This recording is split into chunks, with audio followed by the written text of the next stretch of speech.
Welcome, everyone, to the GOBA Blueprint Show. We're here with yet another fantastic episode, and you know what that means, another incredible featured guest. So I think you're going to enjoy this special guest today. He is very friendly to the GOBA membership and has been here several times before, and I've heard your request, and so he has some information to kind of help you prepare for your future business plans here in Central Florida. So it's none other than Dr. Sean Snaith, who is, I'm going to read this directly from here, the director of the University of Central Florida's Institute of Economic Forecasting, a nationally recognized economist in the field of business and economic forecasting, and the recipient of many, many, many awards. Am I right?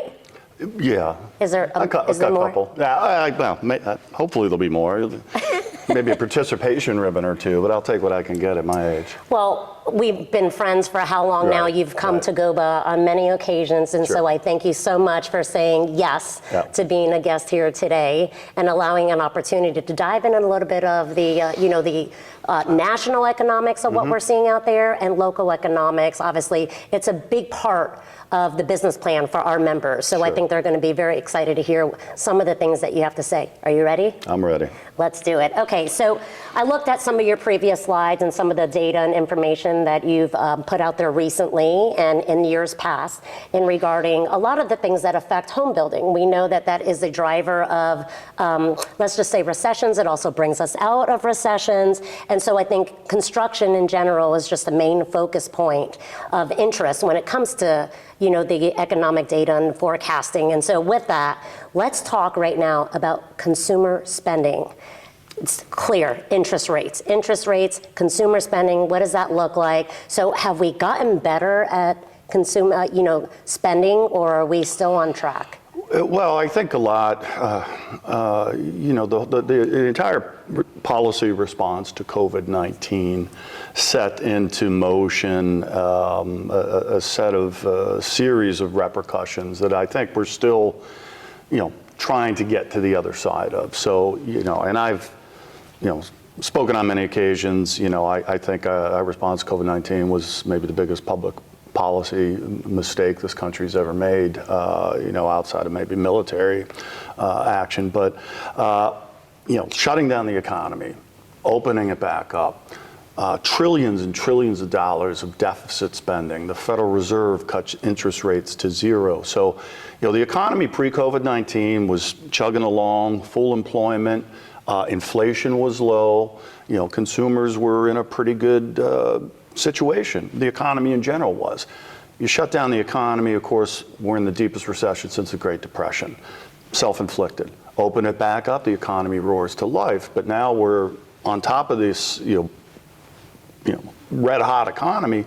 We start throwing all this stimulus from, zero interest rates to, as I said, trillions in spending. So the economy just, explodes out of the COVID lockdowns. And with zero interest rates, consumers flush with money, the government spending without any restraint seemingly, the economy took off, and then the housing market went into something that may have been to some reminiscent of the bubble that led up to the 2008-2009 recession. But consumers had money to spend, and they spent freely. And you were locked down at home. I mean, how much Netflix can you watch? And then now you can go out and about. And so people, they started to go, they started to travel, they started to spend, and the economy was roaring. But it was overstimulated. And so that set the ground for inflation, which the likes of which we hadn't seen since the late 70s, early 80s, to reignite. And so consumers at this point, and I'm not talking about every consumer household, I'm talking about middle class, lower income households are in a difficult situation now. Upper middle class, upper class, wealthy, I think those consumers are doing just fine. So it's not, I'm not trying to paint consumer sector with a broad brush, but all that money's gone, all that savings is gone. So that's a good question, because I know that we also talked about how much savings was in the American families, and now it's no longer there. No, because what happened, inflation took off, peaked at 9.2%. The Fed is still struggling to get it down to their 2% target. That progress has slowed significantly, but for 2+ years, the cost of living was rising faster than people's wages and salaries. So, here I get to the end of the month, households are like, well, I've paid the bills, I paid the rent, I paid the electricity, my gosh, that was $300 more. I don't have any more money, but I still need to buy some shoes for my kids. Okay, out comes a credit card. So we've seen at that same period that inflation was outpacing our income, credit card balances soared. And so now the Fed, oh my, 9% inflation, how that happened, we got to do something. They rapidly raise interest rates. And alongside that, up go mortgage rates, but also up went those credit card rates, which are now at 21% plus on average. Right. So you've got big balances, super high interest rates on these credit cards. So even that minimum monthly payment is becoming too much for some households. So that's a concern for me, is that a portion of consumers are at risk financially. Correct. The good news is the labor market's still remarkably strong. And by and large, if you want to work, you can find a job. Right, so we watch the Feds, they're monitoring the inflation and the percentages, and we've gotten way better percentages and we've gotten that down. Are we down far enough to start lowering that interest rate? Well, what would I do? I always have to kind of, I think one of my greatest weaknesses is, in my professional life for sure, and maybe personal life too, is predicting people doing stupid things. Oh. So in December of 2023, like 70% of the interest rate committee of the Fed said, yeah, we're going to cut interest rates 3 times in 2024. Well, I was like, geez, we're not really that very close to 2% on inflation. And don't you remember what happened in the 80s when the Fed started cutting rates before the inflation job was finished? That next round of medicine was even more severe and more bitter. So we're making progress. That progress is slow to a crawl. I mean, obviously 3 cuts are off the table now. Right. You get a presidential election. Do they want to look like, they're politically somehow motivated in their actions? Probably not. Might they cut interest rates? I think it's a possibility. I think they would be wise to wait at least until after the recession. And if I was making the call, be wise to wait until we're well into 2025 and much closer to the 2%. So I had a couple of economists that I follow. 2 of them mentioned 1 cut in December following the election. I know a couple people have said that they've heard 1 in September and possibly a 2nd in December. And you're saying you don't think until 2025? Again, if it happened, I'd be like, oh, wow, I wish they hadn't done that. But I think it's premature for the Fed to cut right now. That doesn't mean they won't do it. And okay, let's assume they cut a 1/4 point in December. Well, how much of a difference is that going to make? That was my next question. Okay. Correct. Yeah, I think there's this mistaken belief among many, and maybe even some within the Federal Reserve System, that the interest rates, as they change them, are like the thermostat in your house. They can just tick, tick, tick, take it down 2 degrees, and you get your outcome here. The house is cooler by 2 degrees. Right. Interest rates aren't like that. There's long and variable lags between when they change interest rates and when it has an effect on the thing they're ultimately trying to control, which is inflation, the economy, economic growth, things like that. So could it happen? Absolutely. How much of a difference is it going to make? Probably not all that much.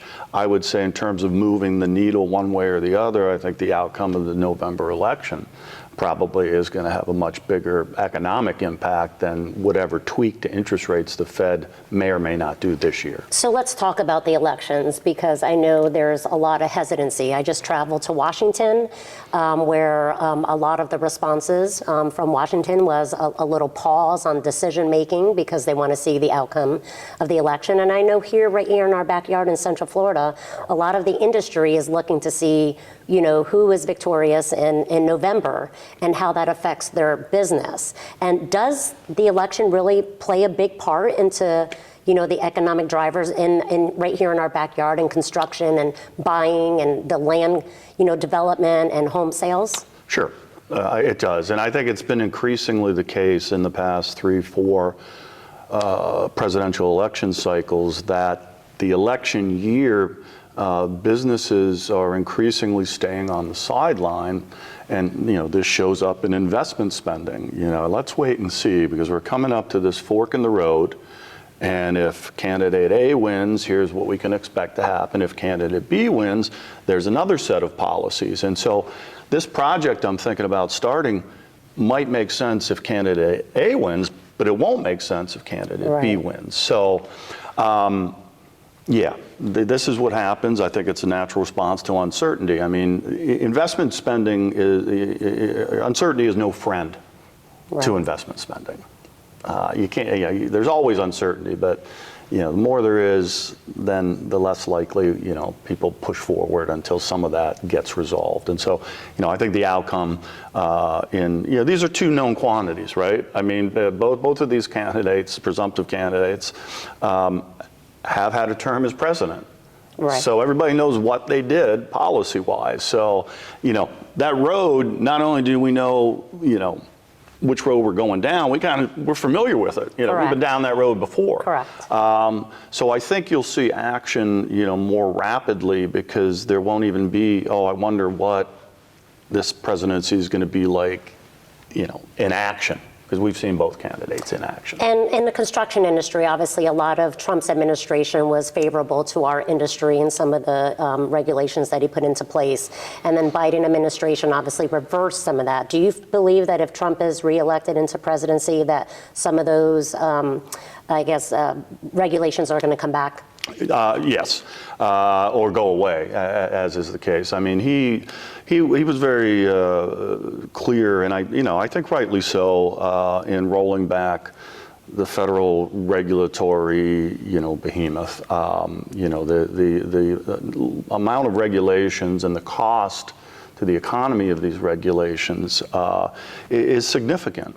And so I would expect, as I recall during the Trump administration's term, if you pass a new regulation, then we got to get rid of 2 old ones, because these things go on the books, and then these books are stacked floor to ceiling many times over, and it's just, there's a cost to regulation. Sometimes those costs make sense because the benefit of that regulation outweighs it. I mean, we don't want to drink poison water. Okay, let's try to prevent that from happening, but things get out of control and things get over-regulated, and the government tries to get its hands too deep into the economy, and there's unintended consequences, and there's an economic cost. Correct, and let's bring one of those up right now: tariffs. Like I said, just came back from Washington. Tariffs was a conversation that we had, that there's going to be a lot more tariffs coming in the future. Is that really dependent on the elections, or what are you seeing? Well, I think so. I mean, recently there's been a little movement with the current administration to enact some tariffs here or there. But, I think during Trump's administration, he was pretty aggressive in the sense that, I think most economists would argue, free trade is welfare improving. It makes everybody better off, that's how a market-based economy works. I'm selling something, you buy it, we both win. Or otherwise we wouldn't have conducted the transaction. So, but when it comes to international trade, and we're trying to compete, domestic producers, manufacturers with foreign producers and manufacturers that are playing under a different set of rules altogether, that may be getting extensive help from their governments to subsidize what they're doing, and this is not a level playing field. It's not fair competition. So we'll see where that goes. I suspect there will be some. I don't know this replace income tax with a tariff or some of this talk, this more dramatic stuff, I think is more, campaign season hype. But, the record's there. We saw what happened, and these tariffs were put on, and, everyone, sort of a hysterical response that, this is going to cause massive inflation. Yeah, you know what? Never happened. Right. So, I think there will be changes along that regard. I can't tell you the extent to which, but I would expect to see that. And again, the angle is, in doing so, is to help the American economy and to help American companies compete. And to me, that's okay. I agree. So one more question from a national perspective, Sure. and then we're going to talk about some things on a local side here. So give me your crystal ball look into 2025 projections, economy, nationally. Let's talk about that. Well, again, predicting the outcome of the election, if I look at, sort of the Las Vegas odds as of now, while we record this podcast, it would appear that Trump would win this election. Okay. So I would expect very quickly, as the Biden administration did when they came in, to use executive orders to do and undo some of the things that were done. It's like back and forth here by the Biden. So things like the Keystone Pipeline, I would expect that to get back online very quickly. I would expect that the domestic production of oil and natural gas are going to be freed from some of the constraints that they've been facing. And so I think energy prices will come down very quickly. So I think that'll help the economy. That'll help with the inflation and the struggles that households have had. Do I think we're going to roar to 5 or 6% growth? No, I don't think so. But I think we'll probably see something, in 2.5 range, maybe a little higher, as the economy sort of is able to shake free of some of the things that have been holding it back. So the American people are looking for relief, and you think that that's the projection? Trump wins, and we get a little bit of relief. I think so. And then hopefully, inflation's getting closer to target. Now the Fed can bring down interest rates. Right. So now you've got a couple of things that are, growth positive, that are, good for, consumers and all the struggles they've had over the past couple of years. All right. Well, I like it. And so let's continue that kind of conversation in the more local. Let's talk Florida. Let's talk our backyard right here in Central Florida. So population, migration, Florida still a state people are moving into. What does that look like currently? Are we still seeing the 1,000 people, what is it, a week, a day, or whatever that number is? And I mean, do we continue that path? And how does Florida, continue to plan infrastructure and housing with the population still coming in? Well, I don't know. We're behind the curve on both housing and infrastructure. Further, I think that's the third year you told us. I've been saying this since 2014. Again, nobody listens to me. You guys need to build more homes. My kids and homes. Nobody else. Yeah, I just build, right? The equivalent of drill, or drill, baby, drill. But so infrastructure is always well lagged, unfortunately. But the population growth, I mean, if you haven't realized it by now and you've been in Florida for some time, it's a feature. It's not a bug of our economy. And population growth brings with it, by definition, economic growth. They're two sides of the same coin. Now, COVID-19 did catalyze that growth a little bit because people around the country in states that were going a little more aggressive with their COVID policies are looking and saying, I'm in New York City paying out the ear for rent. I can't go out to eat. I can't go out to a bar. I can't, there are no shows. Why? And I can work from home. Right. Oh, and there's a place with beautiful weather, and the taxes are much lower. Here I go, And so that stoked, I think, the in-migration that has existed for a long time. And it also opened up some doors to migrants from other parts of the country that historically weren't coming to Florida. And so California is, kind of the new kid on the in-migration block. Right. And so that's a long way to come from California to Florida. But I think that COVID-19 sort of boost is fading away a little bit, but we're back to this strong trend that persisted before COVID-19. And more people in a state, in a region, means more economic activity. They need housing, they need food, they need schooling, they need public services, they need medical care. And so, that growth will continue. And I think Florida is in a better position to face a slowing economy, and the economy is slowing relative to where we've been. Right. You know, we couldn't stay on that COVID-19 policy high forever, right? I mean, we had to come down off of that that massive fiscal and monetary stimulus that we had. But Florida's in a way better position to handle any slowing of the national economy than we have been for some time, because I mean 2008, 2009, we really took it hard. Correct. And I argued and still argue that we never came out of that recession in Florida until 2012. The national economy came out in June of 2009. The COVID-19 lockdowns, of course, absolutely devastated tourism and travel temporarily. So again, we've got a big sector in that area, so we took it a little harder. This go around, I think whatever comes nationally, slow down, or even the next recession, I think we're in a better position to handle that because of the labor market. The labor market's stronger than the national labor market, which is very strong, significantly stronger, and that population growth. And those two things, I think, are sandbagging us against any potential economic storm. Well, I know housing, obviously, which we're passionate about, and so we are on a mission to build and continue to build and, to beat all the odds against us here in our backyard to allow us to continue to build housing for all. So I appreciate those comments that we're still behind, right? So we're Yeah, I mean, and if you just look at the numbers, you realize this is the case. If you look at how housing prices have increased, if you look at how rents have increased, if you look at inventories, you can't look at that and not say there's a shortage. Now, I've been saying this for some time, as you well know. Correct. But it certainly got aggravated in the post-COVID-19 policy.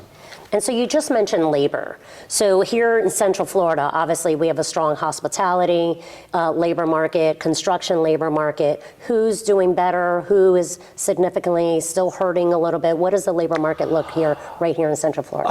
I wouldn't say anybody's hurting per se. Okay. I mean, it's just a matter of who's performing more strongly. I mean, obviously construction still. I mean, because of housing, because of the public works that this catch up, this lagging infrastructure that we're still fighting to catch up with the growth that's occurred historically, even as additional growth happens. Professional business services, the medical industry, healthcare. Every time I turn, there is a new medical facility being built, a new hospital, a new mini ER, at some point I'm going to have one in my yard and I'll just walk out there when I have a sore throat and, Your own get my personal. script perfect. So yeah, I mean, that's, there's a lot of strength across our region's economy. And again, population growth is one of the core, foundation, cornerstones of that, and that continues to happen. What is your perspective on the current state of housing right here in Central Florida? It's still in a shortage, of course. Prices are not rising at 20% year over year as they did for a couple of years. I mean, when mortgage rate sub 3%, that's pretty good for housing demand, isn't it? Correct. Now it goes back up to something closer to normal. And, I would say if you averaged over the past 30 years, probably 40, maybe 7.5% is kind of a normal rate of mortgage. But when you're looking at 7.5% after it was 2.8%, a year and a half ago, you're like, man, that don't look too good to me. And so you got people that were, would probably be moving up the housing ladder, got married, had a kid, got 2 pets, kind of outgrowing it, but they've got this beautiful, sub 3% mortgage. The house they would move into, its price has gone up significantly. So you're paying more for that next step house. They're financing at a higher rate. And then we had this little happy fun time with homeowners insurance here in the past couple of years. So, that monthly payment, principal, interest, taxes, insurance that people make, when it goes into escrow, that is increasingly, gotten out of reach of more and more people. So, but prices aren't falling. They're leveling off. They're not rising at an astronomical rate. Inventories are starting to creep up. I mean, at some point, people are going to have to accept that the sub 3% 30-year fixed rate mortgage is not coming back. Correct. You know, I mean, if you were lucky enough to take advantage of it, you know, thank goodness. So higher financing relative to that is here to stay. But again, inflation gets under control, the Fed starts to cut, then those mortgage rates will come down. I think we're starting to see the insurance premiums come under control. I read that I think there were 12 companies that filed with the state insurance regulator to actually lower premiums in the upcoming year. That's great. Well, not that great because it wasn't one of mine. Oh. But well, I'm hoping mine is on it. I'm calling right after we end this. So some of them are cutting rates. Another group submitted that they weren't going to change rates. So maybe some of the legislation is starting to have effect. We're seeing, you know, re-entry into the insurance market here in Florida. If the forecasts for doom and gloom about the hurricane season don't come to pass, and we don't have any major hits, and maybe we go make another run. I mean, it wasn't too long ago, there was a 10-year period where the United States had no major hurricanes make landfall. Right.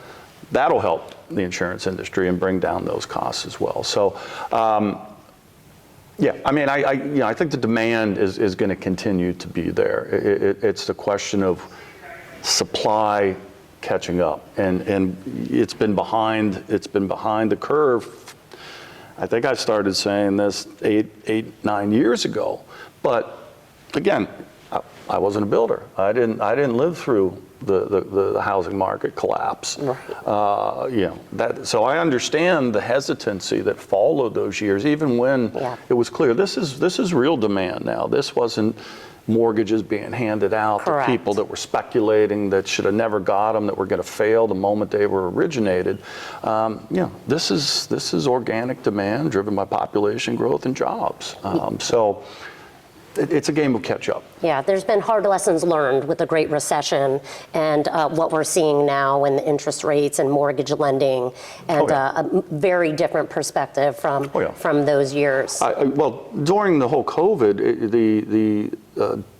it became increasingly difficult to get a mortgage. That is, lending standards were, even as rates were going down, lending standards were tightening, but yet that didn't stop the demand and the price increases. So that tells me this had nothing to do with easy money, because it was hard to get a mortgage. And so if you got one, you were qualified. But yet we saw that couple year spike in prices happen nonetheless. All right, so here's my final question on what we're seeing in Florida in our backyard, that crystal ball method again. Mm-hmm. Tell me your housing projections for 2025. I think a continued shortage. I think it'll ease a little bit in terms of prices. I think it'll depend on population growth, which I think is going to remain strong. And as I said, the labor market here is still extremely tight. So, you know, I think prices will continue to rise. I'm not predicting double digits or anything that dramatic, but you know, I think demand and transactions will start to pick up again as, you know, we move through 2025. This Fed starts to lower interest rates. Maybe we get some regulatory relief that can, you know, speed the process of, you know. I mean, the problem, the difficulty I understand with the housing, and, you know, I know I give the GOBA members a hard time for, you know, not working hard enough and building more.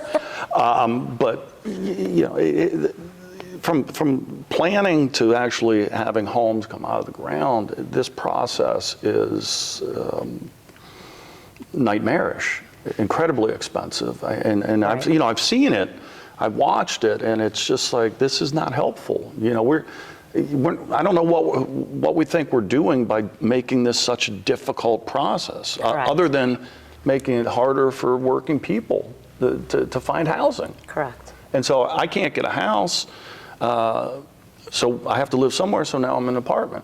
Okay, well, now what happens to rents? Now everybody's paying higher rents. So there's a cascading effect here when you don't have enough housing in the single family space.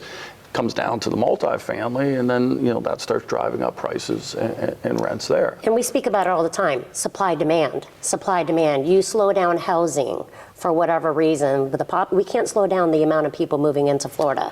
You're going to run into a supply demand issue, and that's ultimately what's going to... Well, yeah. I mean, the late Milton Friedman, Nobel Prize winner, once said that virtually all problems in economics can be boiled down to supply and demand. And when it comes to housing in our region, demand has grown more rapidly than supply. And that's been the case, going on for 10 years now. And in any market where that's true, there's going to be upward pressure on prices. There's going to be persistent shortages, especially when supply is constrained to adjust. Correct. Well, I'd like to play a little game with you. Uh-oh. I'm going to reposition myself here because this could be interesting in some of your responses. I'm going to throw a couple words out, single word at a time, and I want you to tell me just your thoughts that come into mind. Mm-hmm. California. Happy I moved. To Florida. Right. There you go. Yeah. There you go. President Biden. Wait, do I have to? What are the rules of this? Just like a one-word response, or can I say? There's no rules. This is the most beautiful part. Oh, this is like, okay. Anything that comes to your mind when I Okay. say these words to you. President Biden. That's enough. My father had Parkinson's. So that's what I think about there. And I think about, it's just politically, this is a really sad and terrible period in our history that I hope we move past and can, just keep it in the books and not see it repeated. Agreed. Orlando home building. Too slow. Strong. Need more. There you go. That's it. I'll take Need more. I'll take it. Need more. It's a fantastic market. And I've been saying this for years. Obviously South Florida is big and growing, but they're constrained. This I-4 corridor is where it's at and where the future's at. And, it's a really good place in this country to be in this particular industry. I agree. Ron DeSantis. I think he came under incredible fire for his decision-making during COVID-19, right? Correct. He was called Ron Death Santis. Yes. By merely letting the economy open it up. And here we are gaining some perspective and looking back on things, and boy, starting to look like, he was right and they were wrong. And I agreed with it. I couldn't believe the actions we were taking in response to COVID-19 policy-wise. Well, let's shut down your non-essential business. Well, what makes it non-essential? Who decides? Right. Did you ever hear that discussion? I never did. Right. And so it's just insanity. Shut down schools? That's never been done before. Social distancing. I read that's not even a public health thing. It came out of a Dustin Hoffman movie called Outbreak. I did not know that. Now I have to go back and watch it. Yeah. Well, those are scary, and so I think that people were scared because they watched those Hollywood movies about pandemics. But I don't know if the governor did anything about this. But the other thing was the one-way aisles in the grocery stores. I thought, as I'm doing this, I'm like, wow. I may have or may not have followed the rules. Well, I'm scared. I don't want to get in trouble. I was one of those kids at school. I'm like, I'll do it. Right. I'm thinking, wow, I feel like such a complete moron. But so you don't want to be called out. Back to your original question. I think he handled the pandemic as well as any governor in the country did. I was kind of surprised that he ran in the primary this year. But I think, his record probably, I can't think of another governor over the same time that he's been in office that has a better record than he does, quite frankly. Yeah, agreed as well. Florida. People that don't live here love to malign the state, and well, I think it's just a little bit jealousy, quite frankly. Although we could use a better PR firm for the state, right? This whole Florida man thing is, there's stupid people in every state. I don't know why we only get highlighted for that, but growing state, I think the challenges for us going forward are about managing those growing pains, and back to housing and transportation, and more importantly, the intersection of those two. Because when you have growing areas, what becomes, and prices, home prices go up in metro areas that get larger. That's just how it is. How do you get people from where they can afford housing to where there are jobs? Right. Because right now I'm hearing anecdotally about people that are working in Orlando but commuting from Ocala. Correct. That's rough. So how do we get this transportation system and network in a way that allows people to move between where housing's affordable for them at where they are in their life and where they're working? And then we just need more housing across the board. Heard. I'm on it. I got it. You say that every time. I do. And then I have to bring it back. I believe you. I know. Okay, last one. 2025 economy. Stronger than 2024, but there's some challenges ahead. The national debt is $35 trillion, and it's just been growing. I don't know that whoever wins the election is going to necessarily do anything about that, right. But that is, things that can't go on forever don't. We can't continue to run up the national debt, the debt to GDP ratio. There are consequences, and you see these reports, we're spending more on interest on the national debt than we spent this month on Social Security. So now, when you're in debt like that, you start losing degrees of freedom. You start losing choices because it takes a bigger slice of that revenue pie. Absolutely. So, I'm an economist, so I always got to have a little bit of dismalness in it. But so that worries me. But I think I think we'll still be in pretty good shape, especially if the Fed gets inflation under control and can start bringing interest rates back down. Well, there you go, Dr. Sean Snaith. Thank you so very much, and hopefully we'll get to have you here in front of the membership so you can tell them all that they're not building enough. Yeah, but the thing about your members, they're not very good at listening. They sort of just do what they want anyway. But yeah, I'd be happy to do so. Well, great. Well, once again, thank you. I really appreciate you coming out, carving a little bit of time to sitting down with me and on another great episode of the GOBA Blueprint. Right on. All right. Thank you. All right. So with that, thank you everybody for this very insightful conversation. I know it's everything of what everybody's interested in: elections, economy, the market, housing, labor. The list goes on and on. So here you heard it all for now until he makes an appearance in front of the GOBA membership. So with that, keep building, keep strong, keep building, and continue to build the American dream. Thank you so much. See you next time as we bring another phenomenal speaker.